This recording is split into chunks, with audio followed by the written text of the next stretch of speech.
Okay, so let's go on. Lesson objectives. Non-narrative comprehension. So non-narrative comprehension is actually your factual question, your factual text, right? Coming from section C. So basically your paper 2, you have section A, B, and C. All right. Section A is visual text. All right. So visual text, Sec 1, most probably maybe your teacher has done 1 or 2 with you in school. Some schools have done, no, some schools haven't. The teachers will leave it until probably around end of term 3 or term 4. Okay, so it really depends on your school. Some schools cover, some schools don't cover so early. Okay, so you've got VT, visual text. Then the second one, paper 2, section B is your narrative text. Okay, your narrative text, meaning that it is mainly a story, right? So in that story, after that, they will ask you some questions, mainly inferential, because you're only set 1. They ask you inferential, factual questions, own words questions. So these are the basic questions that they will ask. Literary devices will only be tested in Sec 2. But as mentioned, some schools are very advanced, so they may teach you some literary devices and how to answer literary devices in Sec 1. So it really depends on your school, all right? Okay, so for us here today, we'll be doing non-narrative comprehension, which is section C. What is section C? Essentially, the questioning for section C is quite straightforward. You got factual question, inferential question, own words question. You have talking heads, right? You have talking heads, 2 talking heads, all right? One talking head say yes, the other talking head say no. For example, they have contrasting or opposite, they have opposite ideas. The ideas are not consistent, not the same, okay? Opposing ideas. Then they ask you, the question will ask you to quote from the passage or identify examples, mainly to get answers from the passage. It's mainly factual kind of question, okay? What else? And then you've got your summary. Okay, so it's very straightforward. Okay, so question 1 to 6 is non-narrative comprehension. Then 7 to 9 will be doing current affairs today. Current affairs covers oral topics. Your oral practice, right, in school. So some of your schools earlier, we already mentioned this. In fact, the 88 tuition for your student platform, right? Remember, there are videos that I told you earlier. I think video lesson 81 or 89, right? So you can go in and then you can listen into the oral components, right? And it's quite extensive. 30 minutes. One video is about 30 minutes. Another one is 20 minutes. Another one 10 minutes. So quite a number of videos that cover everything you need to know about your oral exam. All right, about oral exam in Singapore, in mainstream Singapore schools. Okay, Ken? So that one already I've gone through. So we cover current affairs today. Quite interesting topic. There's some links to some videos that I will go through, that I will show you. All right, and then go through with you. Okay, so let's go on now. Number 1, answer all questions, right? Type all answers in the given spaces. So because it's online, right? A lot of students prefer to type, okay? In the given spaces, not here, okay? So when you are doing your paper, right, you can do that. But later also, I can ask you to go and type in all your answers. Wait, let me just see what happened. Okay, please refer to vocabulary bank sheets, because below, right below, whether you print it out or whether you do the online version, there will be a vocabulary bank sheet. All right, so that's where you can add in phrases, you can add in words, learn during the lesson. Are you okay? Can? So let's move on now. Okay, this is, as mentioned to you before, this is 88 tuition rule. That's not my rule. It's 88 tuition house rule. So you just comply, please, because the session is recorded, right? And it's a requirement by the tuition center, not center, sorry, by 88 tuition, for you to compulsory to turn on your video, mute your microphone, right? Please use the chat mainly to see if it's you, right? If it's not, then who will it be that is attending the lesson? Please use the chat function if you would like to do any of the following: ask a question, answer a question, share feedback.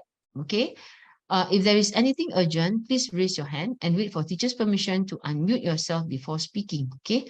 If you need to be excused, you need to go for a toilet break, please inform the teacher using chat function and return ASAP. Sorry.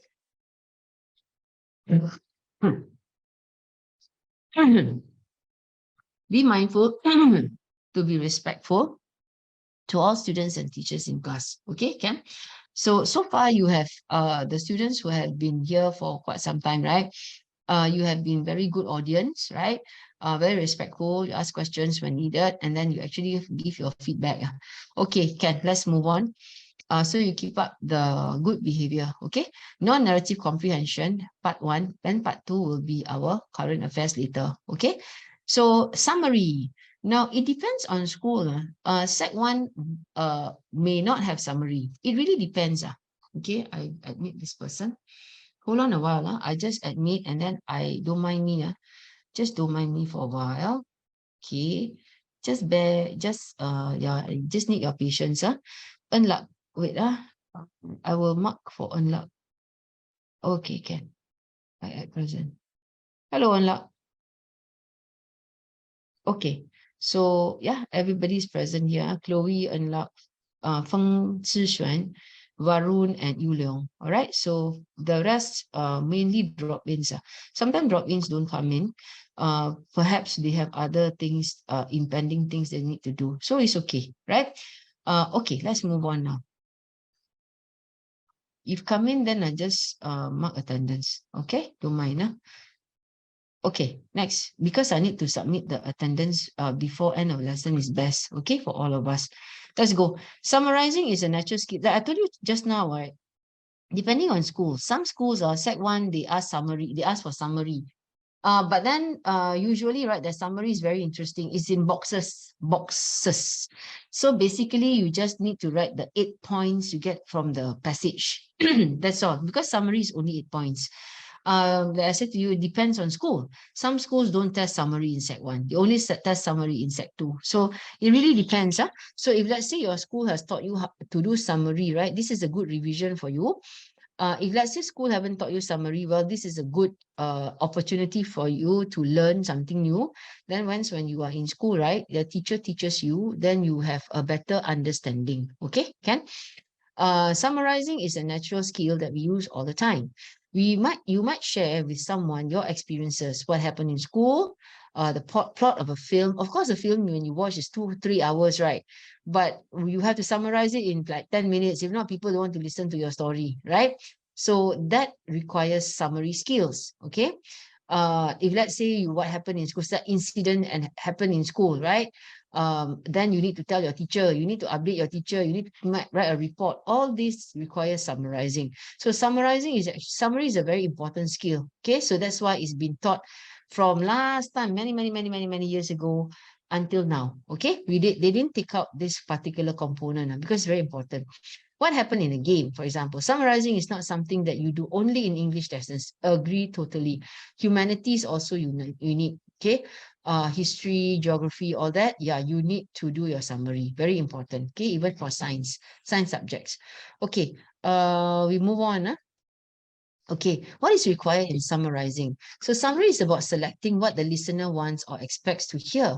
In English lessons and examinations, it is the question that tells you precisely what the reader expects to read. So the question for summary is quite long.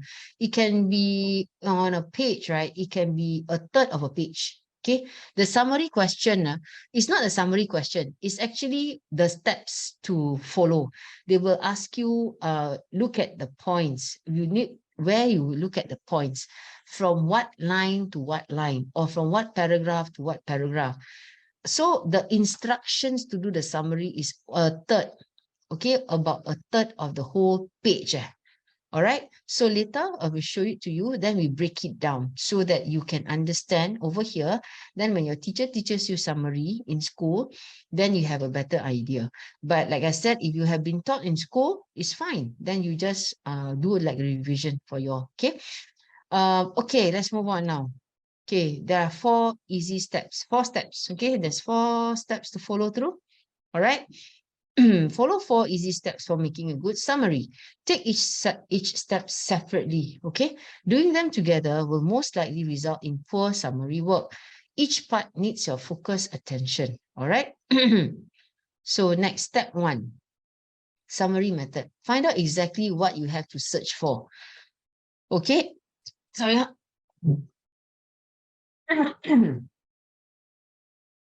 Okay, sorry about that. Write out on rough paper the words of the question that tell you what to search for. All right. So you can either write on a rough paper, okay, or you can underline or highlight the question paper itself. Okay. Search for relevant points. Next, okay, the first thing is they give you one whole chunk like that, right? So you're supposed to underline what they're asking for. Okay, that's step 1. Step 2, search for relevant points. So when you get the relevant points, you need to go back to the text, section C. Okay, go through the whole passage or selected lines, right? They will tell you which lines to go to, okay? And underline strictly just what you need to answer the question, okay? Next, step number 3, say it your way. What it means is that you make brief notes on in your own words of what you have underlined. So you go back to the passage, right? You underline 8 points. They just need 8 points because content is 8 marks. All right. Then after underlining, right? After you underline, okay, then you go back to the text that you have underlined, the text, the answers that you have underlined, right? Then you change some words there. You can brief notes in your, you change some of it into some use some synonymous words, change the words, all right? In some cases, you can also cut down, cancel off what's not required. So you only take what's important, okay?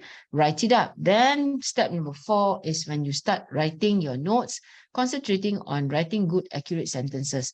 So basically, these are the 4 steps, all right, to do summary. If you have these 4 steps, then shouldn't have a problem already, okay? Then later you can apply. Okay, so the question, the summary question is by far the longest in the paper. As I mentioned to you just now, is a third, 1/3 of the whole paper, of the whole page, okay? It will take some time to work through it and work out what you are searching. One good way to attack this problem is to make notes on your question paper, okay?